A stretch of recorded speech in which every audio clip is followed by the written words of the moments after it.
Povratak Ž.A. je roman koji je osvojio 3. nagradu Zlatna sova za najbolji neobjavljeni roman Zavoda za udžbenike i nastavna sredstva. Gospodin Petar Pješevec s nama u društvu, prije svega pozdrav. Dobar dan. Evo, povratak Ž.A. izazvao veliku pažnju javnosti. Čuli smo da je već prvi tiraž i rasproda, da je već drugo izdanje u prodaji. Da, to su lijepe informacije. Evo možda prvo da nam kažete nešto o sebi kada je riječ o vašim izdanjima. Koliko već dugo radite ovo? Znamo da vam književnost nije osnovno zanimanje. Ne, nije. Ja sam lekar po struci. Književnost je moje noćno zanimanje. Bavim se time već 15 godina. Objavio sam 4 romana i jednu zbirku kratkih priča. Ovo je prvi put da učestvujem na nekom konkursu. Ne, do duše ne, 2 romana su ulazila za Ninovu nagradu, ali ovo je prvi put da sam uopšte dobio neku nagradu. Zanimljivo je, vi živite u Melbourneu i tamo radite, je li tako? Ja živim već 25 godina u Melbourneu.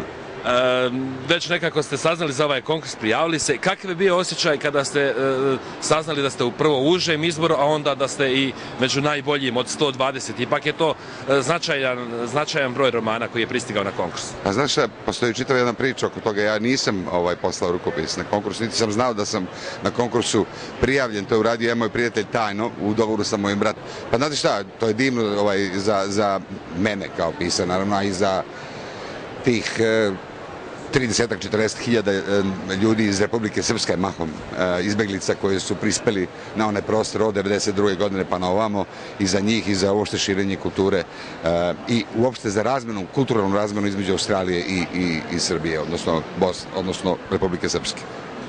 Povratak Ž.A. Evo u kraćim crtama, kako bismo pozvali naše čitaoce, odnosno gledaoce, da potraže na policama ovaj roman.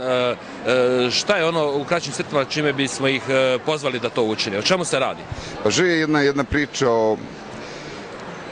priča o čoveku koji je poput Kamijevog stranca potpuno pasivan prema svojoj sudbini. Za razliku od Kamijevog humanoida, Ž je jedan prosječan Srbin koji je pasivan prema svojoj sudbini iz nedostatka hrabrosti i sa tim se nosi. Njega prati anđeo, njegov čuvar koji je ujedno i anđeo smrti. Obojica teže ka onim metafizikama kao što su vera, nada i ljubav. To je sve. Kupe roman pa ne čitaju. Zavod za udžbenike evo izdao roman. Kakva je saradnja do sada sa Zavodom? Da li ste zadovoljni? Prvi put sarađujete? Mislim da je Zavod veoma profesionalno odradio se. Mislim da je to zaista to je najveća nagrada na ovim prostorima za neobjavljeni roman. Nema veće. I mislim da je to veoma ambiciozan projekat. Brat mi je pričao da je sama promocija bila vanredna. Što se tiče zastupljenosti ovde, imali smo književno veče u Skadali, imamo večeras književno veče u Aranđelovcu, kod jednog od Zlatkovića koji je primio drugu nagradu.